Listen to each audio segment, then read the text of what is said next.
calligraphie qui imitait celle de ses M. Elle y inscrivit une phrase qui était vraie mais inutile pour ouvrir une porte. La clé est dans le cœur de l'horloge, mais le cœur ne bat que pour celui qui rend service. Puis elle glissa le dossier dans un endroit où un intrus curieux le trouverait facilement. Pas trop facilement. Juste assez pour croire qu'il avait été malin. Luong observa, impressionne. Vous mentez comme une sainte. Nguyen répondit sérieusement. Je ne mens pas. Je redirigeai. BNG, lui, regardait Nguyen avec une attention silencieuse. Cette attention la rendait à la fois plus forte et plus fragile. Quand tout fut prêt, ils se retrouvèrent dans la piste des chaises cassées. Nguyen posa la main sur les volumes cash. La collection ne bougera pas cette nuit. Nous la déplacerons quand il fera jour, quand la ville sera pleine, quand les ombres auront peur des regards. Luong approuva. Les ombres détestent les marches. Nguyen sourit. Et les bibliothécaires adorent les listes. Elle sortit un petit carnet vierge et commença à écrire une liste de tâches, avec une précision presque tendre. Elle écrivit les heures en mots, comme une prière contre le chaos. À la 7e heure, vérifiez la salle de lecture. Avant la 8e heure, déplacez 2 volumes vers la cache secondaire. Avant la 9e heure, contactez May. BNG leva les sourcils. Mais Nguyen hocha la tête. Elle nous a aidés. Elle a risqué sa vie. Et si les chronos cherchent une résonance humaine, ils chercheront ceux qui ont touché l'Unite. Mais à toucher l'album. Elle pourrait être en danger. Luong grogna. Les gens qui risquent leur vie méritent au moins un bol de soupe chaud. Nguyen releva la tête. Alors demain, dit-elle, on commence par la soupe. Puis on sauve le temps. Et dans ce simple ordre, il y avait toute sa philosophie nouvelle. Une philosophie de tendresse pratique. La nuit passa comme un livre qu'on lit sans tourner les pages. Lentement?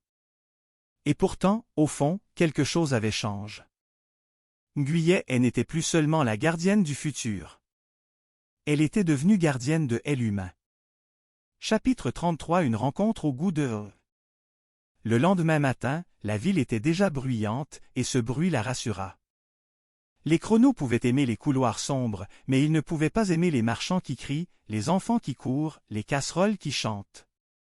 Luong guida Nguyen et BNG hors de la bibliothèque, par une porte secondaire, comme si de rien n'était. Il portait un panier avec des livres au-dessus, et sous les livres, 2 volumes de la collection, enrobés dans du tissu. Le panier avait l'air banal. C'était sa force. BNG portait une boîte de vide, parce que tenir quelque chose dans ses mains le calmait.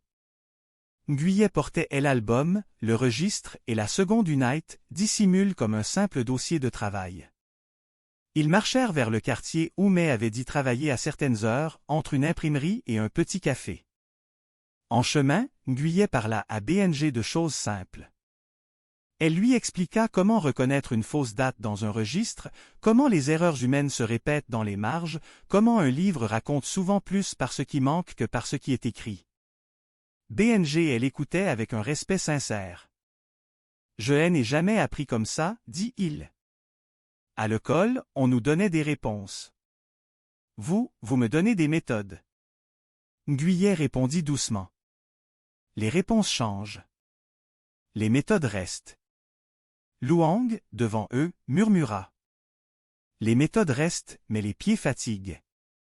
On fait une pause, ou je vous laisse ici et je rentre dormir. » Ils s'arrêtèrent au petit café. Nguyen commanda du évidemment, et Luong demanda une soupe. BNG demanda du aussi, puis changea des avis et demanda une soupe, comme si la présence de Luong avait rendu la soupe plus logique. Nguyen observa BNG rire timidement quand la serveuse lui posa le bol trop près du bord. Ce rire la toucha. Elle se surprit à penser que dans une autre vie, sans mur vibrant et sans groupe masque, elle aurait peut-être aimé le regarder rire plus souvent. Elle chassa cette pensée, mais elle revint comme une phrase qu'on n'arrive pas à oublier. Mais arriva enfin, le visage fatigue, les cheveux attachent à la hête, mais les yeux vifs. Quand elle vit Nguyen, elle se figea. Vous, dit elle. Je croyais que vous aviez disparu. Ngüiyé posa doucement sa main sur la table, paume ouverte, signe universel de paix. Je suis revenu. Et je ne suis pas venu prendre. Je suis venu rendre. Mais fronça les sourcils. Rendre quoi? Ngüiyé sortit une petite enveloppe. Pas des argents. Une page soigneusement préservée, un fragment de preuve d'imprimerie que May avait manipulé, avec une note en français simple. Merci. Votre courage a sauvé plus qu'un livre. May lut, puis ses yeux brillèrent. Vous me parlez comme si j'y étais importante. Vous êtes importante, dit Ngüiyé. Les histoires tiennent debout grâce aux gens qu'on ne cite jamais. Luong hocha la tête, bouche pleine. Les gens qu'on ne cite jamais font la soupe aussi. Mais eut un sourire, puis son visage redevint sérieux. Vous avez des problèmes. Ngüiyé acquiesça. Nous avons des visiteurs qui n'aiment pas les bibliothèques. Mais posa ses deux mains sur la table. Alors vous devez apprendre à mentir mieux. Ngüiyé écarquilla les yeux. Je redirigeai. Mais soupira. Appelez ça comme vous voulez. Mais écoutez. Il y a des hommes qui posent des questions. Ils ne sont pas des ici. Ils parlent comme des journaux. Trop propres. Trop droits. Ils veulent savoir qui a touché à l'album, qui a parlé à Luong, qui a vu le chef. BNG se crispa. Il cherche une résonance humaine, murmura Théil. Mais cligna des yeux. Je ne sais pas ce que ça veut dire. Mais je sais reconnaître une chasse. Ngüiyé regarda May, et dans ce regard il y avait une alliance qui naissait. Une alliance entre trois formes de courage. Le courage du gardien, le courage de elle étudiante, le courage de elle archiviste. Ngüiyé dit. Alors nous allons leur donner une odeur fausse, comme le œuf. BNG la regarda, surpris. Vous avez retenu. Ngüiyé sourit. Je suis une bonne élevée. Et ce sourire-là était plus dangereux que toutes les armes, parce qu'il était la preuve que le temps, malgré tout, pouvait encore produire de la tendresse. Mais se pencha. Dites-moi ce que vous voulez que je fasse. Ngüiyé prit une inspiration, et posa la question qui était la plus délicate. Mais, est-ce que vous avez quelqu'un que vous aimez? Mais resta bouche bée. Pardon. Luong avala de travers. Elle commence toujours comme ça, quand elle veut un plan. Ngüiyé continua, calme. Je vous demande parce que les chronos cherchent les liens. Si vous avez quelqu'un que vous aimez, je veux le protéger aussi. Parce que le temps ne se protégeait pas en sacrifiant les gens. Il se protégeait en les gardant ensemble. Mais baissa les yeux, puis dit. J'y aime ma mère. Et mon petit frère. Ça suffit. Ngüiyé hocha la tête. Ça suffit. C'est même la meilleure raison. BNG posa doucement sa main sur la table, près de celle de Ngüiyé. Il ne la toucha pas tout à fait, mais il en fut proche. Un geste minuscule. Une presence. Ngüiyé sentit son cœur faire un petit mouvement idiot, comme un balancier qui hésitait. Elle ne dit rien. Elle se contenta de continuer. Alors voici le plan. Et pendant qu'elle parlait, la ville continuait de vivre, ignorant que trois personnes autour d'une table de café étaient en train de négocier avec le temps, avec la logique la plus humaine du monde. Ils commenceraient par protéger la famille de May. Ils déplaceraient la collection vers une cache secondaire en plein jour. Ils utiliseraient le faux dossier comme appât. Et surtout, ils feraient une chose que les chronos ne prévoyaient pas. Ils raconteraient une histoire, pas pour manipuler, mais pour enseigner. Une histoire assez plausible pour être crue, assez ennuyeuse pour être laissée tranquille, et assez vraie pour que le temps lui-même y trouve une stabilité. Ngüiyé conclut, doucement. Le chaos détestait l'humour. Alors nous allons être un peu drôles. Luong leva son bol. Enfin une guerre que je comprends. BNG sourit. Et une guerre où on boit du rire. Mais soupira, mais son sourire revint. D'accord. Alors, bibliothécaire. On travaille. Fin de la partie. Guyet regardait le professeur avec une confiance mêlée de crainte. Elle comprenait que sa vie tranquille de bibliothécaire venait de basculer dans une dimension où le temps lui-même était une matière malléable. Le professeur en commença à rassembler des outils étranges, des fils de cuivre et des cadrans de mesure anciens. Il parlait tout en s'activant, expliquant que la physique du temps n'était pas une ligne droite mais un fleuve avec des remous et des courants contraires. La Bibliothèque nationale du Vietnam devint, dans l'esprit de Guyet, un temple de secrets enfouis. Elle se souvenait de chaque jour passe à classer des livres, ne se doutant jamais que sous ses pieds se trouvait une déchirure dans la réalité. Le professeur en lui demanda de décrire avec une précision absolue chaque detail de sa rencontre avec M. Luong en 1954. Il voulait savoir si l'air était humide, si les étoiles étaient visibles, et même le timbre de la voix du gardien. Chaque petit detail était une coordonnée dans l'immensité de l'histoire. Guyet se concentra, fermant les yeux pour revivre l'instant.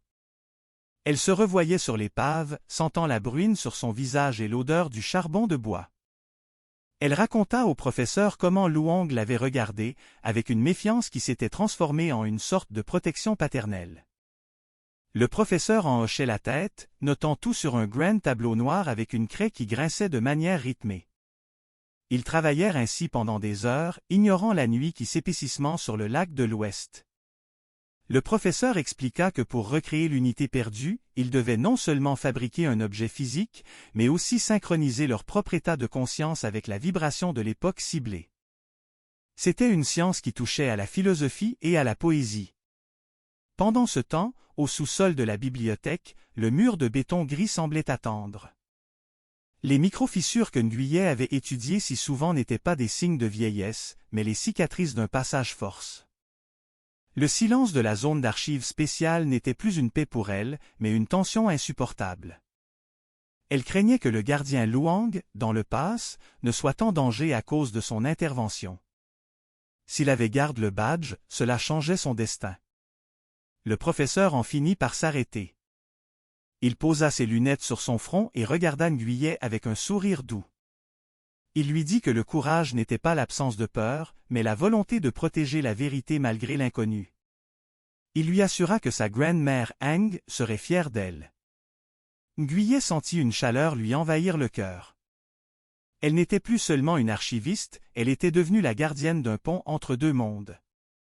Ils décidèrent de se retrouver le lendemain matin pour commencer la fabrication du diapason de compensation. Guyet rentra chez elle, mais elle ne put fermer l'œil. Elle pensait à cette rue de Hanoï en 1954, à cette voiture noire et à l'espoir qui brillait dans les yeux de ceux qui s'apprêtaient à vivre un grand changement. Elle réalisa que l'histoire n'était pas faite de dates et de noms, mais de visages et de respiration. Le lendemain, le soleil se leva sur une ville moderne et bruyante, mais pour Guyet, tout semblait transparent. Elle voyait les ombres du passé se mêler aux lumières du présent. Elle arriva à l'atelier du professeur avec une détermination nouvelle. Ils utilisèrent le petit cylindre de bronze donné par sa grand-mère. C'était la graine à partir de laquelle ils allaient faire naître une nouvelle clé. Le travail fut minutieux. Le professeur en utilisait des fréquences sonores pour tester la résistance du matériau. Chaque note de musique émise par ces machines était un pas de plus vers la porte numéro 7. Guyet aidait en consultant le registre, traduisant les notes de ce mystérieux CM. Qui semblait leur parler à travers les décennies. Ils découvrirent que le docteur Locke n'avait pas disparu par hasard, il était parti pour protéger un secret encore plus grand que la porte elle-même. Ce secret était lié à la nature humaine et à notre capacité à apprendre de nos erreurs. La collection perdue contenait des témoignages de paix et de réconciliation qui auraient pu changer le cours de bien des conflits. C'était pour cela que la porte devait rester cachée des mains de ceux qui ne cherchaient que le pouvoir. Guyet comprit que sa mission n'était pas seulement de retrouver un badge, mais de veiller à ce que la sagesse du passé ne soit pas détruite par l'arrogance du présent. Après 3 jours de travail intensif, le diapason était prêt. Il ressemblait à une petite fourchette d'argent, gravée de motifs de lotus. Le professeur en le plaça dans un étui de velours et le remit à Guyet. Il lui dit qu'elle seule pouvait accomplir le voyage, car elle avait déjà établi un lien avec le gardien Luong. Elle était la seule à avoir une empreinte temporelle reconnue par la porte. Le vendredi suivant, Ngüyé retourna à la Bibliothèque nationale. Elle se sentait étrangement calme. Elle portait le diapason près de son cœur. Elle attendit 19 heures avec une patience infinie. Lorsque la première sonnerie de la grande horloge retentit, elle ferma les yeux et commença à faire vibrer le diapason. Le son était pur, cristallin, et semblait s'étendre bien au-delà des murs de béton. À la 7e sonnerie, l'incroyable se produisit à nouveau. Le mur ne fondit pas cette fois, il se dévissa comme une lentille de caméra. La porte numéro 7 apparut, plus brillante et plus solide que la première fois. Ngüyé avança sans hésiter. Elle franchit le seuil et retrouva immédiatement l'air frais et l'odeur de la bruine. Elle était de retour en 1954. Elle chercha immédiatement M. Luong. Il était là, exactement au même endroit, mais il semblait agite. Il tenait le badge de Lotus dans sa main, le regardant avec une fascination inquiète. Lorsqu'il vit Ngüyé apparaître de nulle part, il ne cria pas. Il sourit, un sourire de reconnaissance qui traversait les Edgis. Il lui dit qu'il savait qu'elle reviendrait, car le temps ne peut pas séparer ceux qui partagent une mission noble. Ngüyé s'approcha de lui et lui expliqua qu'elle devait reprendre le badge pour assurer la stabilité des deux époques. Elle lui donna en échange un petit souvenir de son temps, un simple ruban de soie, pour qu'il sache que tout ce qu'il faisait avait une importance immense pour le futur. Luong accepta l'échange avec une dignité exemplaire. Il lui remit le badge et lui dit de partir vite, car les patrouilles approchaient. Ngüyé reprit le badge, sentant son énergie vibrer contre ses doigts. Elle se retourna vers la porte, mais au moment de franchir le seuil, elle vit une petite fille qui courait dans la rue. Cette petite fille lui ressemblait étrangement. C'était sa grand-mère, Ang, enfant. Ngüyé comprit alors que le temps n'était pas seulement un cercle, c'était un lien de sang et d'amour. Elle sourit à l'enfant, qui s'arrêta un instant pour la regarder avant de continuer sa course vers l'avenir. Ngüyé franchit la porte et se retrouva dans son propre monde. Le mur se referma définitivement cette fois, devenant un bloc de pierre inerte. Elle avait réussi. Elle avait rendu l'unité au présent et garde le secret du pass. Elle sortit de la bibliothèque, le badge de Lotus et le diapason dans sa poche. Le ciel de Hanoï était illuminé par les lumières de la ville moderne, mais elle savait maintenant que sous cette lumière, le cœur de l'histoire continuait de battre, calme et éternel. Chapitre 4 – Les héritiers de la lumière. Le lendemain de son retour définitif, Ngüyé se rendit à l'atelier du professeur avec une sensation de légère gravité mélangée à une immense paix. Elle tenait le badge de Lotus dans sa main, l'objet qui avait traversé cette décennie pour revenir à sa source. Le professeur l'attendait avec une bouilloire fumante et une pile de vieux documents qu'il avait sortis de ses propres archives personnelles. Il ne fut pas surpris de la réussite de Ngüyé. Pour lui, l'ordre des choses avait simplement repris son cours normal. Ils passèrent la matinée à analyser le badge WIS des instruments de précision. Sous la loupe binoculaire, des gravures minuscules apparurent, invisibles à l'œil nu. C'étaient des noms, des centaines de noms écrits en caractères anciens. Le professeur en expliqua que ces noms appartenaient aux gardiens qui, avant eux, avaient veillé sur la porte numéro 7. Chaque nom représentait une vie consacrée à la protection de la vérité. Ngüyé chercha le nom de sa grand-mère et finit par le trouver, grave avec une finesse extrême près de la tige du lotus. Elle comprit alors que cet objet n'était pas seulement une clé, mais un testament vivant. Ils discutèrent ensuite de l'avenir. La porte était fermée, mais la connaissance qu'il possédait restait une responsabilité immense.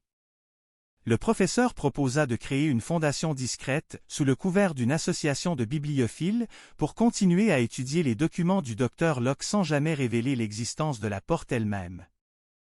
Il voulait que les leçons apprises du pass servent à éduquer les jeunes générations sur l'importance de la paix et de la tolérance. Ngüyé accepta avec enthousiasme. Elle sentait que sa carrière de bibliothécaire prenait une dimension nouvelle. Elle ne serait plus seulement celle qui classe les livres, mais celle qui veille sur l'esprit des livres. elle pensa à M. Luang en 1954, se demandant ce qu'il était devenu après son départ. Le professeur lui assura que dans le grand tissage du temps, aucun acte de bonté n'est jamais perdu. Quelques semaines plus tard, Nguyen fut nommé responsable du nouveau département de recherche historique de la Bibliothèque nationale. Son premier projet fut une exposition intitulée Les Voix du silence, consacrée aux héros anonymes de la période de transition de 1954. Elle utilisa les informations contenues dans le registre pour mettre en lumière des histoires de solidarité et de courage qui avaient été oubliées par les manuels officiels. L'exposition fut un immense succès. Des milliers de personnes vinrent découvrir ces récits émouvants. Parmi les visiteurs, Nguyen remarqua souvent des jeunes gens qui restaient de longues minutes devant les photos de l'époque, le regard pensif. Elle se disait que peut-être, parmi eux, se trouvait le prochain gardien de la lumière. Un soir, alors qu'elle fermait la salle d'exposition, un vieil homme s'approcha d'elle. Il tenait à la main un petit ruban de soie use, de la même couleur que celui qu'elle avait donné à Luang. Il lui dit simplement merci avec un sourire qui lui rappela étrangement celui du gardien de nuit.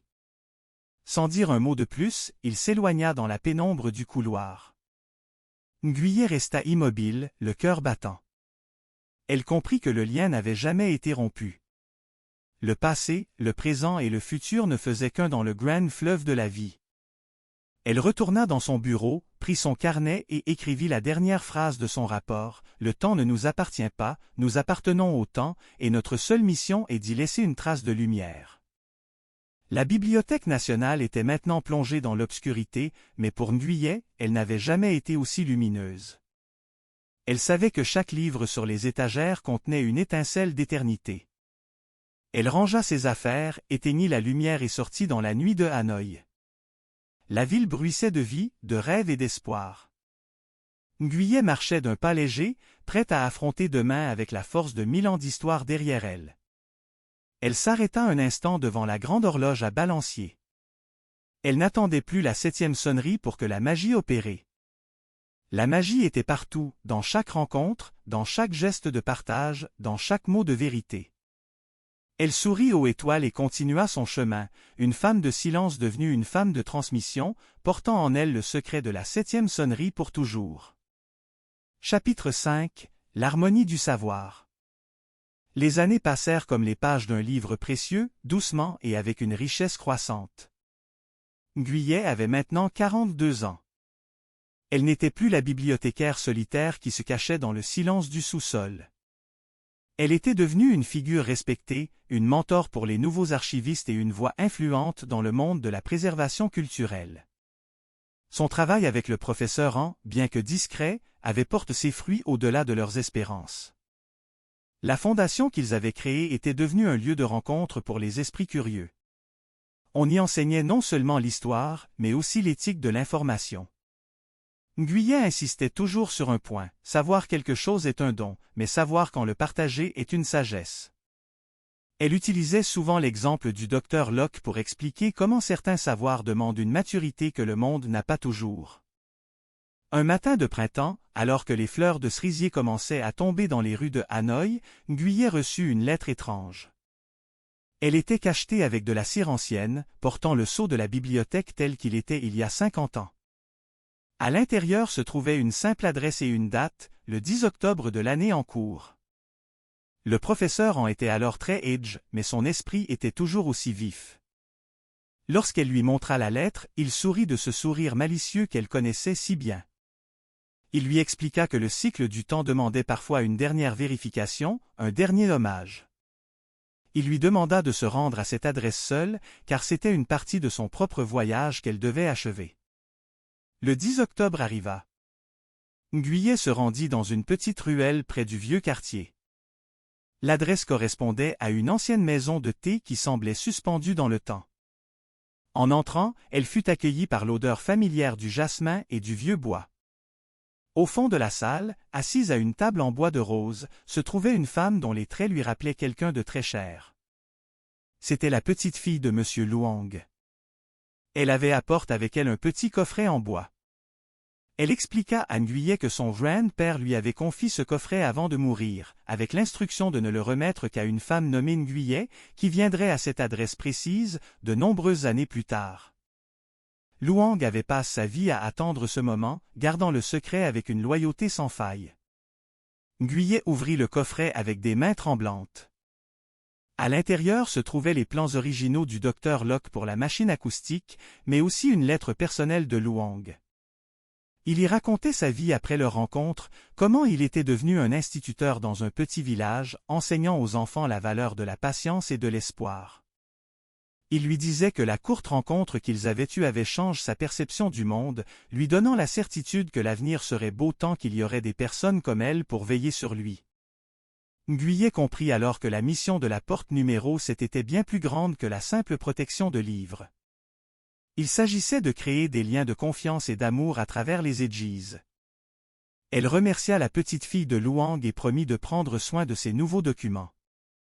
Elle sentit que la boucle était enfin bouclée. Elle retourna à la Bibliothèque nationale et monta pour la première fois depuis longtemps dans la salle de lecture principale. Elle regarda la grande horloge à balancier. Il était 18h55. Elle attendit dans le silence, mais ce n'était plus un silence de solitude. C'était un silence de plénitude. À 19h, la première sonnerie retentit. 1, 2, 3. Nguyen compta chaque coup avec une gratitude infinie. 4, 5, 6. Et